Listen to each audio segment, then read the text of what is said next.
السلام عليكم ورحمة الله تعالى وبركاته. بسم الله الرحمن الرحيم. الحمد لله رب العالمين. اللهم صل وسلم وبارك على رسولك سيدنا ونبينا محمد وعلى آله وصحبه أجمعين أما بعد. ഈ ഒരു ഡിസ്കഷൻ ശ്രവിച്ചുകൊണ്ടിരിക്കുന്ന പ്രിയപ്പെട്ടവരെ, പുതിയ പുതിയ ടെക്നോളജികളെ കുറിച്ച് കേൾക്കുവാനും അറിയുവാനും ഒക്കെ വളരെയധികം താല്പര്യവും കൗതുകവുമുള്ള ആളുകളാണ് നമ്മളൊക്കെയും. പ്രത്യേകിച്ച് artificial intelligence, robotics, brain technology, ഇതൊക്കെ നമ്മുടെ ദൈനംദിന ജീവിതത്തിലെ കോമൺ ടേംസ് ആയി മാറിയിട്ടുണ്ട്. എന്നാൽ ഇതിനേക്കാളൊക്കെ നമുക്ക് കുറച്ചുകൂടെ ഇൻട്രസ്റ്റിംഗ് ആയി തോന്നിയ ഒരു വിഷയമാണ് ന്യൂറൽ ഇംപ്ലാന്റ്.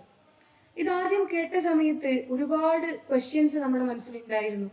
കാരണം ഒരു ചെറിയ ചിപ്പ് അത് ബ്രെയിനിലേക്ക് ഇൻസേർട്ട് ചെയ്ത് കഴിഞ്ഞാൽ അതിൻ്റെ വർക്കിംഗ് എങ്ങനെയാണ്, അതിൻ്റെ യൂസേജുകൾ എന്തൊക്കെയാണ്, അല്ലെങ്കിൽ അതിൻ്റെ ഫ്യൂച്ചർ പോസിബിലിറ്റീസ് എന്തൊക്കെയാണ്, ഇങ്ങനെ ഒത്തിരി സംശയങ്ങളിൽ നിന്നാണ് ഞങ്ങൾ ഈ ഗവേഷണം ആരംഭിച്ചത്. അതുകൊണ്ട് ഇന്നത്തെ ഈ ഒരു ചർച്ചയിൽ neural implant and Islamic jurisprudential perspective എന്ന ഞങ്ങളുടെ റിസർച്ച് പേപ്പർ അടിസ്ഥാനമാക്കിയിട്ടാണ് മുന്നോട്ട് പോകുന്നത്. ഈ ഒരു വിഷയം തിരഞ്ഞെടുക്കാനുള്ള കാരണം, ന്യൂറൽ ഇംപ്ലാന്റിനെ നമ്മൾ വെറും ഒരു ടെക്നോളജി ബേസ്ഡ് ടോപ്പിക്കായിട്ട് കണക്കാക്കാൻ പറ്റില്ല. മറിച്ച് മനുഷ്യന്റെ ഇന്റലിജൻസ്, അവന്റെ ഫ്രീ വിൽ, ഇച്ഛാശക്തി, അതുപോലെ മോറൽ അക്കൗണ്ടബിലിറ്റി, ധാർമ്മിക ഉത്തരവാദിത്വം, ഇതിലേക്ക് കൂടെ കണക്റ്റഡ് ആയിട്ടുള്ള ഒരു ടോപ്പിക്കാണിത്. അതുകൊണ്ട് ഒരു ടെക്നോളജി ഹ്യൂമൻ ബ്രെയിനുമായി ഡയറക്ട്ലി കണക്റ്റഡ് ആകുമ്പോൾ അവിടെ ഇസ്ലാമിക നിയമശാസ്ത്രം, ഇസ്ലാമിക കർമ്മശാസ്ത്രം ചില ചോദ്യങ്ങൾ ചോദിക്കുന്നുണ്ട്. ഇത് ചികിത്സക്കാണെങ്കിൽ ഇതിന്റെ വിധി എന്താണ്? അതല്ല മനുഷ്യരുടെ നാച്ചുറലായ നൈസർഗികമായ സ്കിൽസിനെയും എബിലിറ്റീസിനെയും ഒക്കെ സൂപ്പർ ആക്കാൻ വേണ്ടിയുള്ള ഒരു എൻഹാൻസ്മെന്റ് മെത്തേഡായി ഇതിനെ ഉപയോഗിക്കുമ്പോൾ ഇതിന്റെ ഹുക്കം എന്താണ്?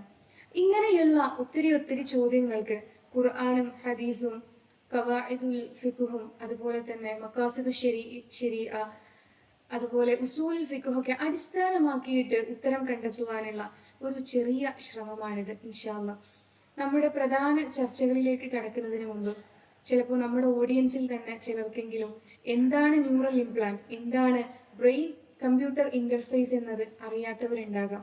അപ്പൊ ആദ്യം അതൊന്ന് എക്സ്പ്ലെയിൻ ചെയ്തിട്ട് തുടങ്ങാം. സത്യത്തില് ഈ ന്യൂറൽ ഇംപ്ലാന്റ് എന്ന് പറയുമ്പോൾ പലർക്കും തോന്നും ഇത് ഒരു സയൻസ് ഫിക്ഷൻ സിനിമകളിൽ മാത്രം കാണുന്ന ഒന്നല്ലേ. പക്ഷെ ഇന്നത് യാഥാർത്ഥ്യത്തിൽ എത്തിയിരിക്കുകയാണ്. നമുക്കറിയാം, നമ്മുടെ ശരീരത്തിലെ ഏറ്റവും സങ്കീർണമായ അവയവമാണ് ബ്രെയിൻ. ഏകദേശം 86 ബില്യൺ ന്യൂറോണുകൾ കൊണ്ടാണ് അത് നിർമ്മിക്കപ്പെട്ടിരിക്കുന്നത്. ഈ ന്യൂറോണുകൾ തമ്മിൽ ചെറിയ ഇലക്ട്രിക് സിഗ്നലുകൾ കൈമാറിക്കൊണ്ടാണ് നമ്മുടെ ശരീരത്തിലെ എല്ലാ പ്രവർത്തനങ്ങളും നടക്കുന്നത്. ഉദാഹരണത്തിന് ഇപ്പൊ നമ്മൾ സംസാരിക്കുന്നത്, കൈ ഉയർത്തുന്നത്, ഒരു കാര്യം ചിന്തിക്കുന്നത്, ഈവൻ നമ്മൾ സന്തോഷിക്കുന്നത് പോലും ഈ ന്യൂറോണുകളുടെ പ്രവർത്തന ഫലമായിട്ടാണ്. അപ്പൊ നമ്മിൽ ഉയരുന്ന ഒരു ചോദ്യമാണ്, ഈ ഇലക്ട്രിക് സിഗ്നലുകൾ ഒരു കമ്പ്യൂട്ടറിനെ റീഡ് ചെയ്യാൻ കഴിഞ്ഞാൽ എന്ത് സംഭവിക്കുമെന്നത്. അതാണ് ബ്രെയിൻ കമ്പ്യൂട്ടർ ഇന്റർഫേസ് അഥവാ BCI.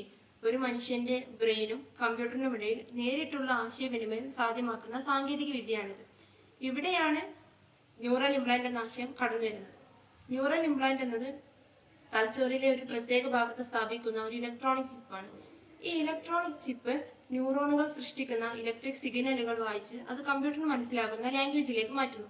ചില സാഹചര്യങ്ങളിൽ ഇത് തിരിച്ചും പ്രവർത്തിക്കും. അതായത് തലച്ചോറിലേക്ക് ആവശ്യമായ ഇലക്ട്രിക്കൽ സ്റ്റിമുലേഷൻ നൽകാനും ഇതിന് കഴിയും. അപ്പോൾ ഈ ഒരു മേഖലയിൽ ഏറ്റവും കൂടുതൽ ശ്രദ്ധ നേടിയ ഒരു കമ്പനിയാണ് ന്യൂറാലിങ്ക്. എലൻ മസ്ക് സ്ഥാപിച്ച ഈ കമ്പനി മനുഷ്യന്റെ ബ്രെയിനും കമ്പ്യൂട്ടറും തമ്മിൽ നേരിട്ടുള്ള ആശയവിനിമയം സാധ്യമാക്കുന്ന ചിപ്പുകളാണ് വികസിപ്പിക്കുന്നത്.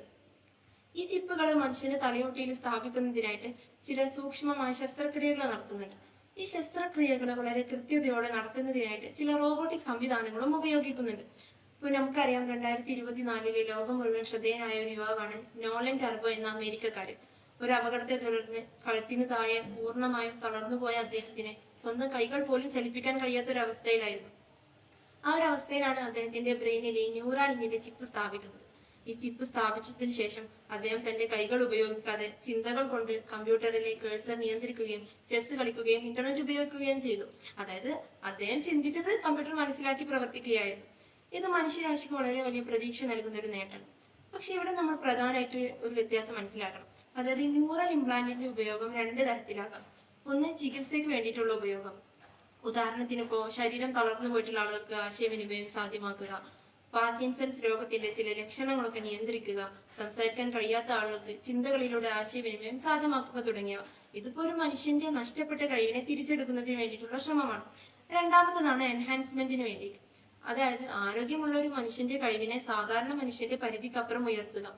ഉദാഹരണത്തിന്, പഠിക്കാതെ തന്നെ മുഴുവൻ വിവരങ്ങളും ഓർമ്മിക്കാൻ കഴിയുന്ന ചിപ്പ്, AI മായിട്ട് നേരിട്ട് ബന്ധിപ്പിക്കുന്ന സംവിധാനം, അല്ലെങ്കിൽ സാധാരണ മനുഷ്യനേക്കാൾ വേഗത്തിൽ ചിന്തിക്കാനുള്ള കഴിവ്. അപ്പോ ഇവിടെയാണ് സാങ്കേതിക വിദ്യയും രോഗചികിത്സയും ഒരുപോലെ കാണാൻ കഴിയുമോ എന്ന ചോദ്യത്തിന് സയൻസും മൊറാലിറ്റിയും പ്രത്യേകിച്ച് ഇസ്ലാമിക നിയമശാസ്ത്രവും തമ്മിലുള്ള ചർച്ച ആരംഭിക്കുന്നത്. അതെ, ഇസ്ലാം ഇത്തരം എമർജിംഗ് ടെക്നോളജീസിനെ എങ്ങനെ വിലയിരുത്തുന്നുള്ളത് വളരെ പ്രസക്തമായ ഒരു ചോദ്യമാണ്. ഇതിൽ ആദ്യം തന്നെ പറയുകയാണെന്നുണ്ടെങ്കിൽ പൊതുവായിട്ടുള്ള എല്ലാവർക്കും ഉള്ളൊരു മിസ്കൺസെപ്ഷനാണ് ഇസ്ലാം ഇത്തരം ടെക്നോളജീസിന് എതിരാണ് എന്നുള്ളത്. പക്ഷെ അത് തികച്ചും ഒരു തെറ്റിദ്ധാരണ മാത്രമാണ്. കാരണം ഇസ്ലാം ഒരു മനുഷ്യ ജീവിതത്തിന്റെ സംരക്ഷണത്തിനും അവന് രോഗചികിത്സ തേടുന്നതിനും വളരെയധികം പ്രോത്സാഹിപ്പിക്കുന്ന ഒരു കാര്യമാണ്. നബി സല്ലല്ലാഹു അലൈഹി വസല്ലം തങ്ങൾ പറഞ്ഞിട്ടുണ്ട്, തദാഉ ഇബാദല്ലാഹ് ഫഇന്നല്ലാഹ യദഉ ലഹു ദാഅൻ ഇല്ലാ വലാ ലഹു ദവാഇൻ. അതായത് ഇതിലൂടെ പറയുന്നത് അള്ളാഹുവിന്റെ അടിമകളോട് രോഗചികിത്സ തേടാൻ വേണ്ടി കൽപ്പിക്കുകയാണ്. അപ്പൊ ഇതിൽ നിന്ന് നമുക്ക് മനസ്സിലാക്കുന്ന ഒരു രോഗം അതിന് മറുമരുന്നില്ലാതെ സൃഷ്ടിച്ചിട്ടില്ല എന്നുള്ളതാണ്. അപ്പൊ ഇത്തരം ഒരു സാഹചര്യത്തിൽ ഒരു ന്യൂറൽ ഇംപ്ലാന്റ് ഉപയോഗിച്ചിട്ട് ഒരു മനുഷ്യന് അത് നഷ്ടപ്പെട്ട കഴിവ് തിരിച്ചെടുക്കാൻ സാധിക്കുകയാണെന്നുണ്ടെങ്കിൽ ഈ ഇസ്ലാമിക് ലോന്റെ അടിസ്ഥാനത്തിൽ യോജിക്കുന്ന ഒരു തെറാപ്പറ്റിക്കൽ ഇംപ്ലിക്കേഷൻ ആയിട്ട് നമുക്കത് കാണാൻ കഴിയും. ഇപ്പൊ ഉദാഹരണത്തിന് നേരത്തെ പറഞ്ഞ പോലെ ഒരു പാരലൈസ്ഡ് പേഷ്യന് സംസാരിക്കാൻ ശേഷി നഷ്ടപ്പെട്ട് ഈ ഒരു ന്യൂറൽ ഇംപ്ലാന്റ് വഴി അത് തിരിച്ചെടുക്കാൻ സാധിക്കും. അല്ലെങ്കിൽ ഒരു സംസാരശേഷി ഇല്ലാത്തൊരു വ്യക്തിക്ക് അവന്റെ തോട്ട്സ് പ്രകടിപ്പിക്കാൻ സാധിക്കും. ഇത്തരം സാഹചര്യങ്ങളൊക്കെ വെച്ചാൽ അവന്റെ മനുഷ്യന്റെ ജീവിതം മാറ്റിമറിക്കുന്ന ഒരു ശ്രമമല്ല, മറിച്ച് അവർക്ക് നഷ്ടപ്പെട്ട ഒരു അനുഗ്രഹത്തെ തിരിച്ചെടുക്കാനുള്ള ശ്രമമാണ്. അപ്പോൾ ഇതിനൊക്കെ ഒരു അടിസ്ഥാനത്തിൽ മക്കാസിദ് ഒരു ശരിയിൽ പറയുന്നുണ്ട് 5 സംരക്ഷണങ്ങൾ. 5 സംരക്ഷണം ഏതൊക്കെയെന്ന് വെച്ചാൽ ഹിഫ്ലുൽ ദീന്, ഹിഫ്ലുൽ അഖ്ലി, ഹിഫ്ലുൽ നഫ്സ്, ഹിഫ്ലുൽ മാലി, ഹിഫ്ലുൽ നസ്ലി. ഇവിടെ നമ്മുടെ വിഷയത്തോട് ഏറ്റവും ബന്ധപ്പെട്ട് കിടക്കുന്നത് ഹിഫ്ലുൽ അഖ്ലാണ്, അഥവാ ബുദ്ധിയുടെ സംരക്ഷണം. ഇപ്പോൾ ബുദ്ധി എന്ന് പറയുമ്പോൾ പലർക്കും പല കൺസെപ്റ്റ് ആയിരിക്കും, പലരത് ഐക്യം മാത്രമാണെന്ന് ചിന്തിക്കാറുണ്ട്. പക്ഷെ ഇസ്ലാമിലെ ബുദ്ധി എന്ന് പറയുന്നത് ഒരു വളരെ വിശാലമായ ഒരു ആശയമുണ്ട്. അപ്പോൾ അവനെ ചിന്തിക്കാനുള്ള കഴിവ്, ശരിയും തെറ്റ് തിരിച്ചറിയാനുള്ള വിവേകം, അള്ളാഹുവിന്റെ കൽപ്പന അനുസരിച്ച് ജീവിക്കാനുള്ള ശേഷി, ഇതൊക്കെയാണ് ബുദ്ധി കൊണ്ട് ഉദ്ദേശിക്കുന്നത്. അതുകൊണ്ട് തന്നെയാണ് ഇത്തരം ഈ ലഹരി വസ്തുക്കൾ പോലെയുള്ള കാര്യങ്ങളൊക്കെ ഇസ്ലാമിൽ നിഷേധിച്ചിട്ടുള്ളത്. കാരണം നമുക്കറിയാം അത് അവന്റെ ശരീരത്തിന് മാത്രമല്ല ബാധിക്കുന്നത്, മറിച്ച് അവന്റെ ബുദ്ധിനെ കൂടെ ബാധിക്കുന്ന ഒരു കാര്യമാണ്. അതുകൊണ്ടാണ് ഇസ്ലാമിനെ നിരോധിച്ചത്. ഇനി നമ്മുടെ വിഷയത്തിലോട്ട് വരികയാണെന്നുണ്ടെങ്കിൽ ഒരു വ്യക്തിക്ക് രോഗം കാരണം അവന്റെ ബുദ്ധിപരമായ പ്രവർത്തനങ്ങൾ നഷ്ടപ്പെട്ടു. ഈ ഒരു ന്യൂറൽ ഇംപ്ലാന്റിന്റെ സഹായത്തോടെ അവനത് വീണ്ടെടുക്കാൻ കഴിഞ്ഞു എന്ന് വെക്കാം. അപ്പോൾ ഇവിടെ നമുക്ക് പറയാം അതൊരു അക്ലു, അതായത് ഹിഫ്ലുൽ അഖ്ലിന്റെ ഒരു ഭാഗമായിട്ടൊരു ചികിത്സാ രീതിയാണ്. ഇനി ഇവിടെ ഉയർന്ന ഒരു ചോദ്യമാണ്, ഇത്തരം ടെക്നോളജീസ് രോഗചികിത്സയിൽ നിന്ന് ഒരു എൻഹാൻസ്മെന്റ് രീതിക്ക് മാറുമ്പോൾ എന്ത് സംഭവിക്കും എന്നുള്ളത്. അപ്പോൾ ഒരു പൂർണ്ണ ആരോഗ്യവാനായ ഒരു വ്യക്തി അവന്റെ ബുദ്ധി 10 ഇരട്ടിയാക്കാൻ വേണ്ടിയിട്ട് ശ്രമിക്കാം, അല്ലെങ്കിൽ പാഠപുസ്തകങ്ങൾ പഠിക്കാതെ തന്നെ ബ്രെയിൻ ചിപ്പ് പോലെയുള്ള ഉപയോഗിച്ച് മനഃപ്പാടമാക്കാം. അതല്ല എ പോലെയുള്ള ബ്രെയിൻ ചിപ്പ് ഒരു മനുഷ്യന്റെ ബ്രെയിനുമായി ഡയറക്റ്റ് കണക്ട് ചെയ്യാം. ഇത്തരത്തിലുള്ള ഒരിക്കലും ഒരു ചികിത്സാ രീതിയല്ല, മറിച്ച് അത് ഒരു മനുഷ്യന്റെ നോർമൽ കപ്പാസിറ്റീനെ 10 ഇരട്ടിയാക്കാനുള്ള ശ്രമമാണ്. അപ്പോൾ ഇവിടെയൊക്കെ നമുക്ക് മനസ്സിലാകുന്നത് ഇസ്ലാമിക് ജൂറിസ്പ്രുഡൻസിന്റെ ഒരു അടിസ്ഥാനത്തിൽ ഫിഖ് എന്നുള്ളത് ഒരിക്കലും ടെക്നോളജി മാത്രം ലക്ഷ്യമിട്ടിട്ടല്ല, മറിച്ച് അതിന്റെ ഒബ്ജക്റ്റീവ്സ് കൂടെ ലക്ഷ്യമിട്ടിട്ടാണ് ഫിഖിന്റെ അടിസ്ഥാനം ഉണ്ടാകുക. ഇനിയൊരു പ്രധാനപ്പെട്ട കാര്യം പറയുകയാണെന്നുണ്ടെങ്കിൽ അൽ ഉമൂർ ബിൽ മഖാസിദ്, അതായത് actions are according to their objectives എന്നാണ്. ഇപ്പോൾ നമ്മളോട് പറഞ്ഞു ഉപയോഗിക്കുന്നത് ഒരേ ഇംപ്ലാന്റ് ആണെങ്കിൽ പോലും അതിന്റെ ഉദ്ദേശശുദ്ധി എത്രമാത്രം പ്രാധാന്യമാണെന്നുള്ളത്. ഈ സെയിം ഇംപ്ലാന്റ് ഒരു രോഗിക്ക് അവന്റെ ചികിത്സാ രീതിക്ക് വേണ്ടി ഉപയോഗിക്കുകയാണെന്നുണ്ടെങ്കിൽ ഇസ്ലാമിൽ അതിന് ഒരു നിയമമാണ്. ഇനി അതല്ല, മറിച്ച് അത് ഒരു മനുഷ്യനെ അത് സൂപ്പർ ഹ്യൂമൻ ആക്കാനുള്ള ശ്രമമാണെന്നുണ്ടെങ്കിൽ അതിന് മറ്റൊരു വിധിയാണ് ഇസ്ലാം നൽകുന്നത്. ഇതിന്റെ വേറൊരു പ്രധാനപ്പെട്ട കാര്യം പറയുകയാണെന്നുണ്ടെങ്കിൽ അതൊറവ് യുസാലും, അതായത് ഹാം മസ്റ്റ് ബി റിമൂവ്ഡ്. നമ്മൾ നേരത്തെ പറഞ്ഞ പോലെ തന്നെ ഒരു രോഗിക്ക് അവന്റെ ചികിത്സാ രീതിയാണെങ്കിൽ അത് പ്രോത്സാഹിപ്പിക്കപ്പെടുന്നതാണ്. പക്ഷെ ആ ഒരു ട്രീറ്റ്മെന്റിന്റെ ഭാഗമായിട്ട് അതിനേക്കാൾ വലിയ ഒരു ദോഷം ആ സമൂഹത്തിന് ഉണ്ടാകാൻ പാടില്ല എന്നുള്ളത്. മറ്റൊരു പ്രധാന പ്രിൻസിപ്പിൾ പറയുന്നത് സദ്ദു ദറായി എന്നാണ്. അത് ഒരു ദോഷമായ വഴികളെ നമ്മൾ തടയണം എന്നുള്ളതാണ്. അപ്പോൾ ഈ ഒരു നമ്മൾ ഒന്ന് ചിന്തിച്ച് നോക്കിയാൽ മതി, ഭാവിയിൽ ഈ ഒരു ന്യൂറൽ ഇംപ്ലാന്റ് വെറും സമ്പന്നർക്ക് മാത്രം അവൈലബിൾ ആകുന്ന ഒരു ലോകം വരികയാണെന്നുണ്ടെങ്കിൽ നമുക്കവിടെ രണ്ട് വിഭാഗം മനുഷ്യന്മാരെ നമുക്ക് കാണാൻ സാധിക്കും. ഒന്ന് ഈ ഓർഡിനറി ഹ്യൂമൻസും ഒന്ന് എൻഹാൻസ്ഡ് ഹ്യൂമൻസും. പിന്നെ ഇവർക്കിടയിൽ അവരുടെ എഡ്യൂക്കേഷൻ, അവരുടെ എംപ്ലോയ്മെന്റ്, അവരുടെ സോഷ്യൽ ജസ്റ്റിസ് ഇതൊക്കെ എത്തരത്തിൽ മാറി മറിയുന്നുള്ളത് നമുക്ക് ചിന്തിക്കാവുന്നതിനപ്പുറമാണ്. അതുകൊണ്ട് തന്നെ നമ്മുടെ ഈ റിസർച്ചിന്റെ പ്രധാന അടിസ്ഥാനമായിട്ട് ഈ രണ്ട് കാര്യങ്ങളെയും പ്രത്യേകമായി നമ്മൾ ഡിസ്റ്റിങ്ഷ് ചെയ്ത് പറയുന്നത്, അതായത് തെറാപ്പിറ്റിക്കൽ ന്യൂറൽ ഇംപ്ലാന്റും ഈ എൻഹാൻസ്മെന്റ് ഓറിയന്റഡ് ന്യൂറൽ ഇംപ്ലാന്റും ഒരിക്കലും ഒരേ ഇസ്ലാമിക് നിയമവശത്തിൽ നമുക്ക് വിലയിരുത്താൻ സാധിക്കില്ല. മറിച്ച് അതിന്റെ ഇമ്പാക്ട്, അതിന്റെ കോൺസിക്വൻസ്, അതിന്റെ പബ്ലിക് ഇൻട്രസ്റ്റ് ഇതൊക്കെ നോക്കിയിട്ടാണ് ഇസ്ലാമിന്റെ നിയമവശങ്ങൾ വിലയിരുത്തുക. അതെ, ഇനിയിപ്പോ ഈ ന്യൂറൽ ഇംപ്ലാന്റ് മനുഷ്യരുടെ ഡിസിഷൻസിനെയും തോട്ട്സിനെയും ഒക്കെ കൺട്രോൾ ചെയ്യപ്പെടാനും ഇൻഫ്ലുവൻസ് ചെയ്യപ്പെടാനും തുടങ്ങിക്കഴിഞ്ഞാൽ അവിടെ ഇഖ്തിയാറിനെയും തക്ലീഫിന്റെയും വിഷയത്തിൽ ഒരു ചർച്ച വരുന്നുണ്ട്. കാരണം നമുക്കറിയാം, ഇസ്ലാമിൽ ഒരു മനുഷ്യനെ ഒരു പ്രവർത്തനത്തിന് ഉത്തരവാദിയാക്കുന്നത് എപ്പോഴാണ്? അവൻ ആ പ്രവൃത്തി ചെയ്തത് കൊണ്ട് മാത്രമല്ലല്ലോ, മറിച്ച് അത് അവന്റെ സ്വന്തം ഇച്ഛപ്രകാരം ചെയ്യുമ്പോൾ കൂടെയാണ്. ഇവിടെ ഇഖ്തിയാർ എന്ന് പറഞ്ഞാല് ഒരാൾക്ക് അവന്റെ ജീവിതത്തിൽ എന്ത് ചെയ്യണം, എന്ത് ചെയ്യണ്ട, ശരിതെറ്റുകൾക്കിടയിൽ തെരഞ്ഞെടുക്കാനുള്ള സ്വാതന്ത്ര്യത്തെയാണ് ഇഖ്തിയാർ എന്ന് പറയുന്നത്. തെക്ലീഫ് എന്ന് പറഞ്ഞാൽ ആ ചോയ്സിന്റെ പേരിൽ, ആ തെരഞ്ഞെടുപ്പിന്റെ പേരിൽ അവന് അള്ളാഹു സുബ്ഹാനഹു വ തആലയുടെ മുന്നിലുള്ള ഉത്തരവാദിത്തം, അതിനെയാണ് തെക്ലീഫ് എന്ന് പറയുന്നത്. ഇതിനെ രണ്ടിനെയും നമുക്ക് വേർതിരിച്ച് കാണാൻ സാധിക്കൂല. ഒരു നാണയത്തിന്റെ ഇരുവശം പോലെയാണ്. തെരഞ്ഞെടുക്കാനുള്ള കഴിവുണ്ടാകുമ്പോഴാണ് ഒരാൾക്ക് ആ പ്രവർത്തനത്തിന്റെ ഉത്തരവാദിത്തം ഉണ്ടാകുന്നത്. അതുകൊണ്ടാണ് അള്ളാഹു സുബ്ഹാനഹു വ തആല സൂറത്തുൽ ബഖറയിലെ 286 ആയത്തിലൂടെ നമ്മോട് പറയുന്നുണ്ട്, ബിസ്മില്ലാഹിർ റഹ്മാനിർ റഹീം ലാ യുകല്ലിഫുല്ലാഹു നഫ്സൻ ഇല്ലാ ഉസ്അഹാ.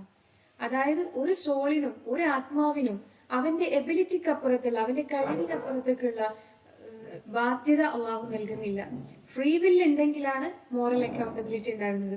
ഇനി ഈ ഫിഖഹില് ഇക്റാഹ് എന്ന് പറഞ്ഞിട്ടുള്ള ഒരു കോൺസെപ്റ്റ് ഉണ്ട്, അറിയുന്നുണ്ടാകും.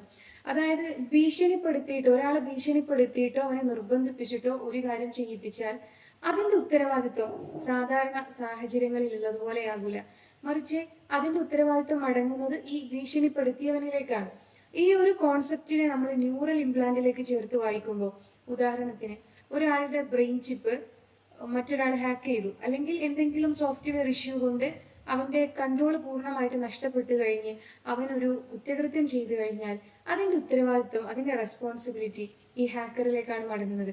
കാരണം ആ പ്രവർത്തനം ചെയ്യുന്ന സമയത്ത് അവന്റെ ഫ്രീ വിൽ, അവന്റെ സ്വതന്ത്ര ഇച്ഛാശക്തി അവിടെ പൂർണ്ണമായിട്ട് പ്രവർത്തിച്ചിട്ടില്ല. ഹബീബ് സല്ലല്ലാഹു അലൈഹി വസല്ലം തങ്ങൾ നമ്മൾ പഠിപ്പിച്ചത് ഇന്നമൽ അഅ്മാലു ബിന്നിയാത്ത് എന്നാണ്. അമലുകളുടെ സ്വീകാര്യത നിയ്യത്ത് കൊണ്ടാണ്. അപ്പോൾ ഒരു പ്രവർത്തനത്തെ അവലോകനം ചെയ്യുന്ന സമയത്ത് അവൻ എന്ത് ചെയ്തു എന്നതിനോടൊപ്പം തന്നെ അതിന്റെ ഉദ്ദേശ ലക്ഷ്യങ്ങൾ കൂടെ നമ്മൾ പരിഗണിക്കേണ്ടതുണ്ട്. ഇതെല്ലാം കൂടെ നോക്കുമ്പോൾ നമുക്ക് മനസ്സിലാകുന്നത് മെഡിക്കൽ ട്രീറ്റ്മെന്റിന് ഉപയോഗിക്കുന്ന ന്യൂറൽ ഇംപ്ലാന്റുകളും ഒരാളുടെ ചിന്തയെ തന്നെ സ്വാധീനിക്കുന്ന തരത്തിലുള്ള ന്യൂറൽ ഇംപ്ലാന്റുകളും തമ്മിൽ വ്യത്യാസമുണ്ട്. ഒരാളുടെ ഫ്രീ വില്ലും അവന്റെ അക്കൗണ്ടബിലിറ്റിയും തകർക്കുന്ന ന്യൂറൽ ഇംപ്ലാന്റുകളെ ഒന്നും തീർച്ചയായിട്ടും ഇസ്ലാമിക അടിസ്ഥാന തത്വങ്ങൾ അതുമായിട്ട് യോജിക്കുന്നതല്ലല്ലോ. പക്ഷെ ഇനി ഈ ന്യൂറൽ ഇംപ്ലാന്റുകൾ നമ്മുടെ പൊതുവിപണിയിൽ സുലഭമായി കഴിഞ്ഞാൽ ഒരുപാട് പ്രശ്നങ്ങൾക്കും പ്രതിസന്ധികൾക്കുള്ള കാരണമുണ്ട്. തീർച്ചയായിട്ടും ആ ഒരു വിഷയം നമ്മൾ ഈ ഒരു റിസർച്ച് ചെയ്യുന്ന സമയത്ത് ആ ഒരു വിഷയം കൂടെ നമ്മൾ അഡ്രസ്സ് ചെയ്യേണ്ട ഒരു വിഷയമാണ്. അതെ, ഈ ന്യൂറൽ ഇംപ്ലാന്റ് നമ്മുടെ പൊതുവിപണിയിൽ സുലഭമായി കഴിഞ്ഞാൽ നമ്മൾ ജനങ്ങൾ നേരിടുന്ന ഏറ്റവും വലിയ പ്രശ്നമായിരിക്കും hacking, privacy issue, cyber security തുടങ്ങിയിട്ടുള്ള കാര്യങ്ങൾ. അപ്പൊ നമ്മളൊന്ന് ചിന്തിച്ച് നോക്കുകയാണെന്നുണ്ടെങ്കിൽ നമ്മുടെ ഫോൺ ആരെങ്കിലും ഹാക്ക് ചെയ്യപ്പെട്ടാൽ ഇപ്പൊ നമുക്കറിയാം ഫോട്ടോസ് നഷ്ടപ്പെട്ടേക്കാം, വാട്സാപ്പ് ചാറ്റുകൾ ചോർന്നു പോയേക്കാം, ഈവൻ നമ്മുടെ ബാങ്ക് ഡീറ്റെയിൽസ് അടക്കം മറ്റുള്ളവർക്ക് എളുപ്പത്തിൽ ചോർത്തിയെടുക്കാൻ പറ്റും. അതുകൊണ്ട് തന്നെ ഡാറ്റ പ്രൈവസി, സൈബർ സെക്യൂരിറ്റി പോലെയുള്ള കാര്യങ്ങൾ ഇന്ന് അത്രമാത്രം ചർച്ചയായി മാറിയിരിക്കുന്നത്. അപ്പോൾ ഈ പറഞ്ഞ കാര്യം നമ്മുടെ ഫോണിന് പകരം നമ്മുടെ ബ്രെയിനാണ് ഹാക്ക് ചെയ്യപ്പെടുന്നത് എന്നൊന്ന് ഇമേജ് ചെയ്യാം. അങ്ങനെ നമ്മുടെ ബ്രെയിനാണ് ഹാക്ക് ചെയ്യപ്പെടുന്നതെങ്കിൽ ആ ബ്രെയിനിൽ ഒരു ന്യൂറൽ ഇംപ്ലാന്റ് ഉണ്ടാകും. ആ ചിപ്പ് നമ്മുടെ ഓർമ്മകളുമായും ചിന്തകളുമായും നേരിട്ട് ബന്ധിപ്പിക്കുന്നതാണ്. അങ്ങനെയാണെങ്കിൽ നമ്മൾ എന്താണ് ചിന്തിക്കുന്നത്, നമ്മൾ എന്താണ് ഓർക്കുന്നത്, ഈവൻ നമ്മൾ മറ്റാരോടും ഷെയർ ചെയ്യാത്ത സ്വകാര്യ കാര്യങ്ങൾ വരെ മറ്റുള്ളവർക്ക് അറിയാൻ സാധിക്കും. അങ്ങനെ ഈ ചിപ്പ് ഹാക്ക് ചെയ്യപ്പെട്ടാൽ ഇതിലും വലിയ പ്രൈവസി ഇഷ്യൂ മറ്റെന്തെങ്കിലും ഉണ്ടോ? കാരണം നമ്മൾ നമ്മുടെ ബ്രെയിനിൽ സ്വകാര്യമായിട്ട് രഹസ്യമായിട്ട് ചിന്തിക്കുന്ന കാര്യങ്ങൾ മറ്റാരെങ്കിലും ചോർത്തിയെടുക്കുക, ഹാക്ക് ചെയ്യപ്പെടുക എന്ന് പറയുന്നത് എത്രമാത്രം ഗൗരവമായിട്ടുള്ള ഒരു കാര്യമാണ്. ഇവിടെയാണ് ഇസ്ലാമിക തത്വത്തിന്റെ മനോഹാരിത നമുക്ക് ബോധ്യപ്പെടുന്നത്. അള്ളാഹു സുബ്ഹാനഹു വ തആല നമ്മോട് പറയുന്നുണ്ട്, വലാ തജസ്സസു, നിങ്ങൾ പരസ്പരം ചാരപ്പണി നടത്തരുത്.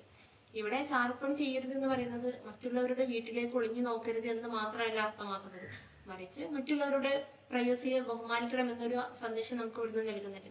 അതുകൊണ്ട് മറ്റൊരാളുടെ പ്രൈവസിയിലേക്ക് ഇടിച്ചു കയറുന്ന ഏതൊരു തരത്തിലുള്ള കാര്യങ്ങളും ഇസ്ലാം ഒരിക്കലും പ്രോത്സാഹിപ്പിക്കുന്നില്ല.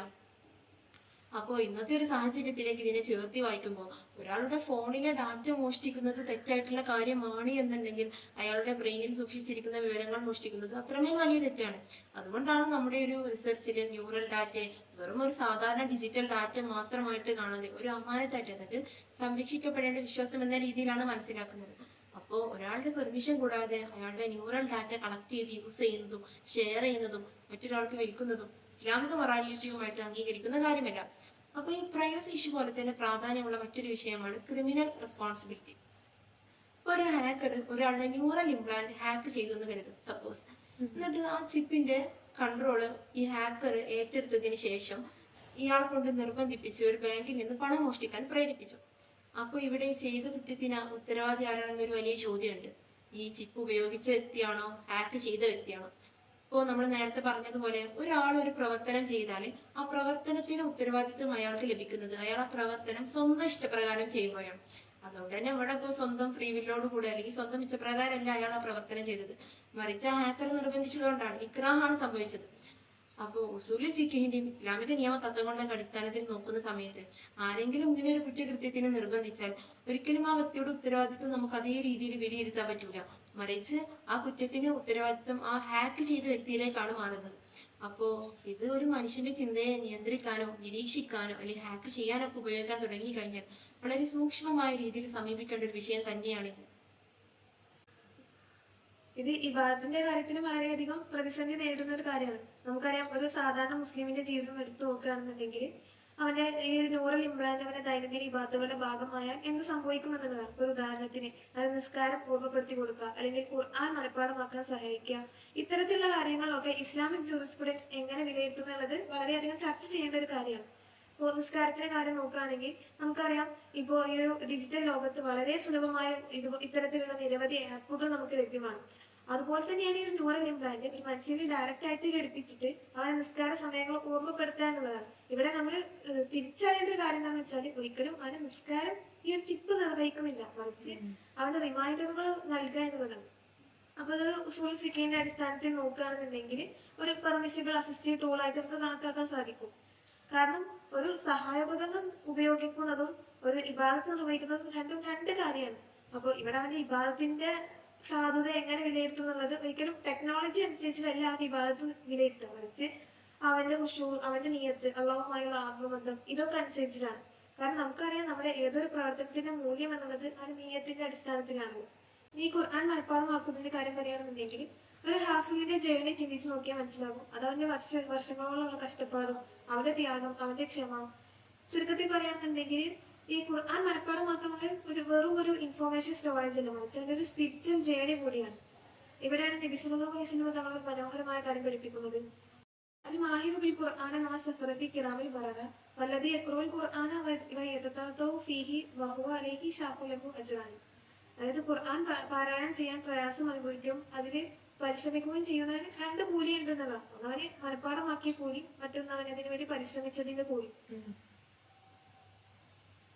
ഈ ഒരു ഹൈപ്പോത്തറ്റിക്കൽ സിറ്റുവേഷൻ ചിന്തിക്കുകയാണെന്നുണ്ടെങ്കിൽ ഭാവിയിൽ ഈ ഒരു ന്യൂറൽ ഇംപ്ലാന്റ് ഏതാനും സെക്കൻഡുകൾക്കുള്ളിൽ ഈ ഒരു ബ്രെയിൻ ചിപ്പിലൂടെ ഈ ഒരു ഖുർആൻ മുഴുവനായി ഡൗൺലോഡ് ചെയ്ത് എടുക്കാൻ പറ്റുന്ന ഒരു ഓപ്ഷൻ വന്നാൽ അവിടെ വേറൊരു ചോദ്യമാണ്, ഈ ഖുർആൻ അറിയുക എന്നുള്ളതും ഖുർആനിലൂടെ ആത്മീയമായി സഞ്ചരിക്കുക എന്നുള്ളതും ഒരേ കാര്യമാണോ എന്നുള്ളത്. അപ്പൊ ഇവിടെയാണ് നമ്മുടെ റിസർച്ചിന്റെ അടിസ്ഥാനത്തിൽ പറയുന്നത്, ഈ ഒരു ന്യൂറൽ ഇംപ്ലാന്റ് ഉപയോഗിച്ചിട്ട് നമുക്ക് നഷ്ടപ്പെട്ട പഠനശേഷി നമുക്ക് വീണ്ടെടുക്കാൻ സാധിക്കുകയാണെന്നുണ്ടെങ്കിൽ അതൊരു തെറാപ്പിറ്റിക്കൽ ആപ്ലിക്കേഷൻ ആയിട്ട് നമുക്ക് കണക്കാക്കാൻ സാധിക്കും എന്നുള്ളത്. അതല്ല, മറിച്ച് ഒരു ആത്മീയ പരിശ്രമങ്ങളെ മുഴുവനായി റീപ്ലേസ് ചെയ്യുന്ന ഒരു വെറും ഒരു ഇൻഫോർമേഷൻ ട്രാൻസ്ഫർ ആയി കാണുന്നുണ്ടെങ്കിൽ അത് ഇസ്ലാമിക് ജൂറിസ്പ്രുഡൻസിന്റെ വീക്ഷണത്തിലും അവന്റെ ഇബാദത്തിന്റെ ആത്മാവിന്റെ വെളിച്ചത്തിലും കൂടുതൽ ഗൗരവത്തോടെ ചർച്ച ചെയ്യേണ്ട ഒരു വിഷയമാണ്. ഇനി ഇവിടെ ഒരു ഉദാഹരണം നോക്കുകയാണെന്നുണ്ടെങ്കിൽ ഒരു ഇമാമ് അദ്ദേഹത്തിന് അൽഷിമേഴ്സ് രോഗം ബാധിക്കുകയും ഖുർആൻ മനഃപ്പാഠമാക്കുന്നത് മറന്നു പോവുകയും ചെയ്തു. ഇത്തരം ഒരു സാഹചര്യത്തിൽ ഈ ഒരു ചികിത്സയുടെ ഭാഗമായിട്ട് ഈ ഒരു ന്യൂറൽ ഇംപ്ലാന്റ് സഹായത്തോടെ അത് വീണ്ടെടുക്കാൻ സാധിച്ചു. അപ്പൊ ഇവിടെ വരുന്ന ചോദ്യം എന്താണെന്ന് വെച്ചാല് അദ്ദേഹത്തിന് ഇമാമത്ത് നയിക്കാൻ പറ്റുമോ എന്നുള്ളതാണ്. അപ്പൊ ഇവിടെ നബി സല്ലല്ലാഹു അലൈഹി വസല്ലം നമ്മൾ പറഞ്ഞിട്ടുണ്ട്, ഒരു സമുദായത്തിന്, അതായത് ഒരു സമൂഹത്തിന് ഇമാമത്തായി നിൽക്കാൻ പറ്റുക അള്ളാഹുവിന്റെ കിതാബ് ഏറ്റവും നന്നായി പാരായണം ചെയ്യുന്ന വ്യക്തിക്കാണ് എന്നുള്ളത്. അപ്പോൾ ഇവിടുത്തെ ഒരു വ്യത്യാസം എന്നുള്ളത്, ആ ഒരു ഇമാമിന് അൽഷിമസ് രോഗം ബാധിച്ചിട്ട് അയാൾ ന്യൂറൽ ഇംപ്ലാന്റ് ഉപയോഗിച്ചിട്ടാണ് ആ ഒരു ഖുർആൻ വീണ്ടെടുത്തത്. ഇനി അങ്ങനെ ഒരു ചികിത്സയുടെ ഭാഗമായിട്ടാണെങ്കിൽ അത് കുഴപ്പമില്ല. അതല്ല, അദ്ദേഹത്തിന് ഈ ഒരു ന്യൂറൽ ഇംപ്ലാന്റ് ലൈവായിട്ട് ഖുർആൻ പാരായണം ചെയ്തു കൊടുക്കുക, അല്ലെങ്കിൽ ഈ ഒരു എക്സ്റ്റേണൽ സിസ്റ്റത്തിന്റെ സഹായത്തോടു കൂടെ ഇത് ആവർത്തിക്കുക.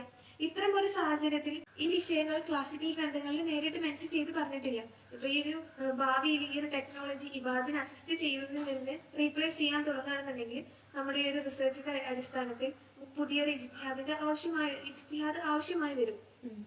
അതായത് നമുക്കറിയാം, ടെക്നോളജിക്ക് നമ്മൾ അസിസ്റ്റ് ചെയ്യാൻ കഴിയും, പക്ഷെ ഒരിക്കലും നമ്മളൊരു വർഷിപ്പർ ആവാൻ സാധിക്കില്ല. അപ്പൊ ഇവിടെ നമ്മുടെ ഡിസ്കഷന്റെ ഒരു ബിഗ് ടേക്ക് അവേ നടക്കുന്നത്, because technology can support worship but it cannot replace it's spirituality എന്നുള്ളതാണ്. കാരണം നമുക്കറിയാം, ഒരു ഇബാദത്ത് എന്നുള്ളത് ഒരു മനുഷ്യന്റെ ഒരു ശരീര ചലനങ്ങൾ മാത്രമല്ല, മറിച്ച് അവന്റെ നിയത്ത്, അവന്റെ ആത്മബന്ധം, അള്ളാഹുമായുള്ള ഒരു സ്പിരിച്വൽ ജേണി, ഇതൊക്കെ അടങ്ങിയിട്ടുള്ളതാണ് ഒരു ഇബാദത്ത് എന്നുള്ളത് നമുക്ക് ഉദ്ദേശിക്കുന്നത്. അതെ, ഇതുപോലെ തന്നെ മറ്റൊരു പ്രാക്ടിക്കൽ സിനാരിയോ നോക്കുകയാണെങ്കിൽ, ഉദാഹരണത്തിന് ഒരു കൊലപാതകം നടന്നു. അപ്പൊ അതിന്റെ കുറ്റാന്വേഷണത്തിനിടെ പ്രതിയുടെ അന്നേ ദിവസത്തെ ന്യൂറൽ ആക്ടിവിറ്റീസിന്റെ വിവരങ്ങൾ കിട്ടിക്കഴിഞ്ഞാൽ ആ ന്യൂറൽ ആക്ടിവിറ്റീസിനെ നമുക്ക് കോടതിയിൽ ഒരു തെളിവായിട്ട് വെക്കാൻ പറ്റുമോ എന്നുള്ളതാണ് ചോദ്യം. അപ്പോൾ ഇസ്ലാമിൽ എപ്പോഴും ഷഹാദത്ത്, സാക്ഷ്യം, എവിഡൻസുകൾക്കൊക്കെ ഒരു കൃത്യമായ മാനദണ്ഡമുണ്ട്. വിശ്വസനീയമായ മാറ്റത്തിരുത്തലുകൾക്ക് കൂടുതൽ സാധ്യതയില്ലാത്തതായിരിക്കണം എപ്പോഴും തെളിവുകൾ എന്ന് പറയുന്നത്. എന്നാൽ ന്യൂറൽ ഇംപ്ലാന്റിന്റെ കേസിലേക്ക് നോക്കുകയാണെങ്കിൽ, ഈ ന്യൂറൽ ഡാറ്റകളൊക്കെയും ന്യൂറൽ ഡാറ്റകൾ നമ്മുടെ പ്രവർത്തനത്തെയാണോ കാണിക്കുന്നത്, അതല്ല ബ്രെയിൻ സിഗ്നൽസിനെയാണോ കാണിക്കുന്നത്, ഇത് ഹാക്ക് ചെയ്യപ്പെടാൻ സാധ്യതയുണ്ടോ, മാറ്റങ്ങൾ വരാൻ സാധ്യതയുണ്ടോ, ഇങ്ങനെ ഒരുപാട് സംശയങ്ങൾ നിലനിൽക്കുന്നത് കൊണ്ട് തന്നെ കേവലം ഒരു ന്യൂറൽ ഡാറ്റയെ മാത്രം അടിസ്ഥാനമാക്കി ഒരാൾ കുറ്റവാളിയാണെന്ന് നമുക്ക് പറയാൻ സാധിക്കൂല. മറിച്ച് തുടർന്നുള്ള അന്വേഷണങ്ങൾക്കുള്ള ഒരു സഹായിയായിട്ട് ന്യൂറൽ ഡാറ്റകളെ നമുക്ക് ഉപയോഗിക്കാം. ഇസ്ലാമിക നിയമശാസ്ത്രം അല്ലെങ്കിൽ ഇസ്ലാമിക നിയമതത്വങ്ങൾ, നിയമവ്യവസ്ഥിതിയൊക്കെ ആത്യന്തികമായി ലക്ഷ്യം വെക്കുന്നത് ഒരിക്കലും ശിക്ഷ നടപ്പിലാക്കുക എന്നുള്ളതല്ലല്ലോ, മറിച്ച് നീതി നടപ്പിലാക്കുക എന്നുള്ളതാണ്. ഇതുപോലെ തന്നെ ഇവിടെ ഉയർന്നു വരുന്ന മറ്റൊരു ക്വസ്റ്റ്യൻ ആണ്, ന്യൂറൽ ഇംപ്ലാന്റ് ഉപയോഗിച്ചിരിക്കെ ഒരാൾ മരണപ്പെട്ടു കഴിഞ്ഞാൽ അവന്റെ പോസ്റ്റ്മോർട്ടം റൂളിങ്സ്, അവന്റെ മരണാനന്തര കർമ്മങ്ങൾ അത് റിമൂവ് ചെയ്യേണ്ടതുണ്ടോ എന്നൊക്കെയുള്ള സംശയങ്ങൾ. അപ്പൊ ഇവിടെ ഇസ്ലാം എപ്പോഴും നമ്മെ പഠിപ്പിക്കുന്നതും പ്രോത്സാഹിപ്പിക്കുന്നതും മയ്യത്തിനും ഡിഗ്നിറ്റി ഉണ്ട്, മയ്യത്തിനെയും ആദരിക്കണമെന്നാണ്. ഹബീബ് സല്ലല്ലാഹു അലൈഹി വസല്ലം തങ്ങൾ നമ്മെ പഠിപ്പിച്ചത് കസറു അളുമിൽ മയ്യത്തി കസരിഹി ഹയ്യ, മരിച്ച ഒരാളുടെ അസ്ഥി ഒടിക്കുന്നത് ജീവിച്ചിരിക്കുന്ന ഒരാളുടെ അസ്ഥി ഒടിക്കുന്നത് പോലെയാണ്. അപ്പൊ അതുകൊണ്ട് ഇത് റിമൂവ് ചെയ്യൽ ക്ലേശകരമാണ്, പ്രയാസകരമാണെങ്കിൽ അത് ചെയ്യണമെന്ന് നിർബന്ധമില്ല. മറിച്ച് വളരെ സേഫായി സുരക്ഷിതമായി നമുക്ക് ചെയ്യാമെങ്കിൽ അത് നമുക്ക് ചെയ്യുകയും ചെയ്യാം. അപ്പോൾ ഇനി മറ്റൊരു സംശയം ഇവിടെ വരുന്നത്, ഈ മരണപ്പെട്ട ആളുടെ ന്യൂറൽ ഡാറ്റകൾ എന്ത് ചെയ്യണം, അതിന്റെ അവകാശം ആർക്കാണ്? അപ്പോൾ ന്യൂറൽ ഡാറ്റകളെ നമ്മൾ നേരത്തെ പറഞ്ഞതുപോലെ തന്നെ ഈ ഒരു റിസർച്ചിന്റെ അടിസ്ഥാനത്തിൽ നമ്മൾ മുന്നോട്ട് വെക്കുന്നത്, ന്യൂറൽ ഡാറ്റകളെ ഒരിക്കലും കേവലം ഒരു മിയർ ഡിജിറ്റൽ ഡാറ്റകളായി കണക്കാക്കരുത്, മറിച്ച് അതൊരു അമാനത്താണ്. ഈ മനുഷ്യരുടെ അത്രയും സ്വകാര്യമായ ചിന്തകൾ പോലും ഇനി ഭാവിയിൽ റെക്കോർഡ് ചെയ്യപ്പെടാമെന്നാണല്ലോ നമ്മൾ മനസ്സിലാക്കിയത്. അതുകൊണ്ട് അത്രയും സ്വകാര്യമായ കാര്യങ്ങൾ ഉള്ളത് കൊണ്ട് തന്നെ അവന്റെ പെർമിഷൻ ഇല്ലാതെ അതിനെ സെല് ചെയ്യാനോ അതിനെ നോക്കാനോ കാണാനോ അതിനെ കൈകാര്യം ചെയ്യാനോ ഉള്ള യാതൊരു റൈറ്റ്സും ഒരിക്കലും മറ്റൊരാൾക്കില്ല. അങ്ങനെ ചെയ്യുക എന്നുള്ളത് തീർച്ചയായിട്ടും അത് നമ്മുടെ ഇസ്ലാമിക മൊറാലിറ്റിയുമായിട്ട് വിരുദ്ധമായിട്ടുള്ള ഒരു കാര്യവുമാണ്. അപ്പോൾ ഒരു കൺക്ലൂഷനിൽ നമുക്ക് മനസ്സിലാവുന്നത്, ഈ ഒരു ടെക്നോളജി, ന്യൂറൽ ഇംപ്ലാന്റ് എന്ന് പറയുന്ന ടെക്നോളജി, ഇത് ഹലാലാണോ അല്ലെങ്കിൽ ഇത് ഹറാമാണോ എന്നുള്ള ഒരൊറ്റ ചോദ്യത്തിൽ നമുക്ക് ചുരുക്കാൻ സാധിക്കൂല. മറിച്ച് അതിന്റെ ഉപയോഗം, അതിന്റെ യൂസേജുകൾ എന്താണ്, അതിന്റെ ഉദ്ദേശ ലക്ഷ്യങ്ങൾ എന്താണ്, അത് സമൂഹത്തിനും മനുഷ്യനെയും എങ്ങനെയാണ് സ്വാധീനിക്കുന്നത്, അവരിൽ ഉണ്ടാക്കുന്ന ഇമ്പാക്റ്റുകൾ, ഇതിനൊക്കെ അടിസ്ഥാനമാക്കിയിട്ടാണ് ഇസ്ലാമിക നിയമം വിലയിരുത്തുന്നത്. ഈ ഒരു ചർച്ച ഒരിക്കലും ഈ ഒരു വിഷയത്തിന്റെ കൺക്ലൂഷൻ അല്ല, മറിച്ച് ഫിഖുഹും അതുപോലെ സയൻസും ഒക്കെ കൂടുതൽ സംവദിക്കേണ്ട ഒരു മേഖലയാണിത്. അതിലേക്കുള്ള ഒരു ചെറിയ കോൺട്രിബ്യൂഷൻ മാത്രമാണ് നമ്മുടെ ഒരു റിസർച്ച് പേപ്പർ. ഇൻഷാ അല്ലാഹ് ഇത് കൂടുതൽ പഠിക്കണം അല്ലെങ്കിൽ ഇതിനെക്കുറിച്ച് അറിയണം എന്നൊക്കെ ആഗ്രഹിക്കുന്നവർക്ക് നമ്മുടെ ഒരു റിസർച്ച് പേപ്പർ താഴെയുള്ള ഡിസ്ക്രിപ്ഷൻ ബോക്സിൽ അറ്റാച്ച് ചെയ്തിട്ടുണ്ട്. നമ്മൾ ഈ ഒരു ചർച്ച വൈൻഡപ്പ് ചെയ്യാണ് ഇൻഷാ അല്ലാഹ്. ഇത് ശ്രവിച്ച മുഴുവൻ ആളുകൾക്കും നന്ദി. ജസാക്കുമുല്ലാഹു ഖൈറ. വആഖിറു ദഅവാന അൽഹംദുലില്ലാഹി റബ്ബിൽ ആലമീൻ. അസ്സലാമു അലൈക്കും വറഹ്മത്തുള്ളാഹി.